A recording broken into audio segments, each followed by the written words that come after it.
Bonjour à toutes et à tous, c'est Nintendo Man et du coup je fais une vidéo, ça fait longtemps que j'ai pas fait de vidéo et j'ai trouvé un nouveau site de vidéo que je pourrais faire des vidéos théorie, évidemment sur Nintendo. Et là ça va être une vidéo théorie sur Zelda, comme quoi le Link de Breath of the Wild serait le Link d'Ocarina of Time.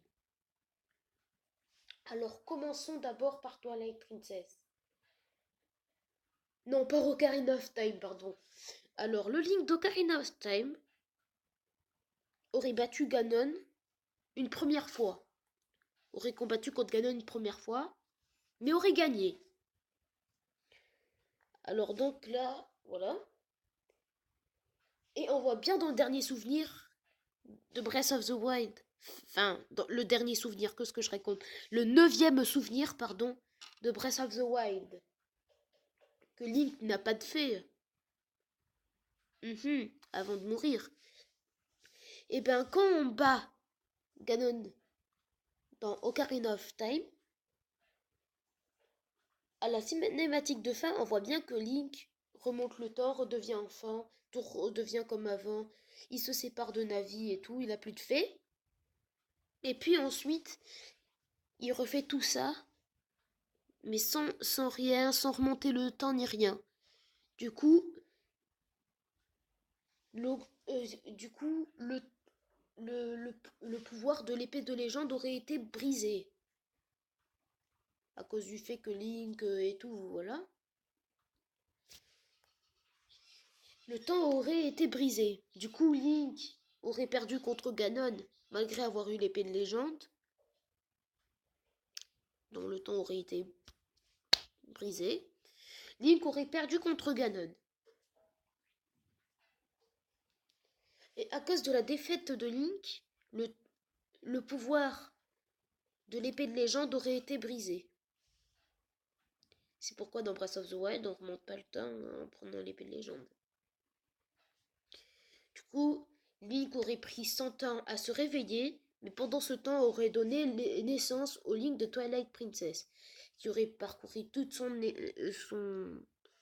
aventure, et on le voit pourtant bien que, que Ganondorf et tout le blabla qui va avec est toujours vivant. Mais Ganondorf aurait ressuscité à Wind Waker, il aurait ressuscité pendant quelques années. Du coup, on n'aurait plus entendu parler de lui depuis la fin de Wind Waker pendant Skyward Sword et serait revenu dans Breath of the Wild. Et en plus, on voit bien que dans Twilight Princess, Link a déjà Epona mais adulte. Du coup, il aurait eu le temps de donner naissance à Link Cartoon. Il aurait eu le temps de mourir. Et Link Cartoon aurait tout parcouru, aurait donné naissance au Link de Skyward Sword. Et le Link de Skyward Sword aurait combattu l'avatar du mal. Donc, on n'aurait plus entendu parler de Ganon. Du coup, Link dans Breath of the Wild aurait battu Ganon, tout serait redevenu comme avant. Ganon a en fait été enfermé dans une prison. Du coup, dans Wind Waker, ça aurait pu être une réincarnation de Ganondorf. Et si ça se trouve, Ganondorf aurait donné naissance à un fils, aurait fait un fils. Puis ensuite, dans Twilight Princess, Ganon aurait donné naissance à un autre fils. Donc ça, c'est étrange.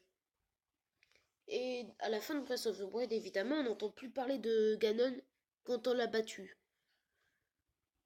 Donc du coup, Ganon serait définitivement battu à jamais. Voilà. Donc, du coup, ceci est un petit peu étrange. Mais ça peut être vrai. Et donc voilà les amis, c'était une vidéo théorie sur la timeline de la défaite et tout ce qui s'est passé jusqu'à Breath of the Wild, de Ocarina of Time à Breath of the Wild. Du coup, je ferai plein d'autres genres de vidéos comme ça.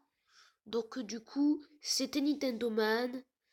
Salut, on se verra dans une prochaine vidéo. Ciao les amis.